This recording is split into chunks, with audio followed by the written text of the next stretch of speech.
ఈరోజు చాలా సంతోషమైన దినం. ఎందుకంటే భారతదేశానికి 1947లో స్వరాజ్యం వస్తే దేశ ప్రజలందరూ ఎంత సంతోషపడ్డారు. 1983లో ఎన్టీ రామారావు గారు తెలుగువారి ఆత్మాభిమానం కోసం పార్టీ పెట్టి విజయం సాధించినప్పుడు రాష్ట్ర ప్రజలు ఎంత సంతోషపడ్డారు. ఈరోజు అధినేత మాట విని ఆయన మీద నమ్మకంతో మన నాయకుడు ప్రభాకర్ చౌదరి గారు మనసు మార్చుకొని పార్టీకి విధేయతగా పనిచేస్తానని చెప్పినందుకు ఈరోజు జిల్లా ప్రజలే కాదు నియోజకవర్గ ప్రజలందరూ కూడా సంతోషపడతా ఉన్నారు. అన్నా గురుమూర్తి గారు అనంతపురంలో ఎమ్మెల్యే కౌన్సిలర్కి పోటీ చేసి ఓడిపోయి 5 ఏళ్ళకే మళ్ళీ ఎమ్మెల్యే గెలిచాడు సింగనమలకి.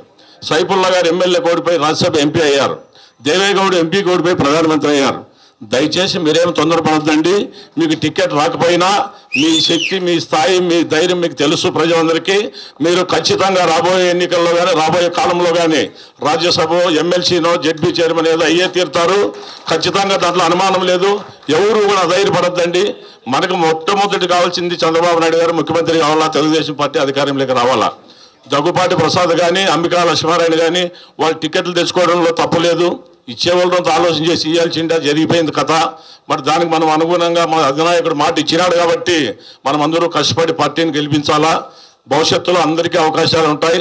మన నాయకునికి బాగా ఓర్పు, ఓపిక, కష్టము, సుఖం అన్నీ తెలిసినాడు కాబట్టి అందరికీ ఎవరికి ఇబ్బంది లేదు. ఆ 50 డివిజన్లో కూడా చాలా మంది కార్యకర్తల పేర్లతో పిలిచే శక్తి స్వభావం ఆయన దగ్గర ఉంది కాబట్టి ఎవరూ భయపడొద్దండి. ఈ కార్యక్రమానికి ఇచ్చేసే వాళ్ళందరూ కూడా ప్రత్యేక ధన్యవాదాలు తెలియజేసుకుంటూ సెలవు తీసుకుంటున్నాను. రామ్ గోపాల్ రెడ్డి గారు మాట్లాడుతున్నారు.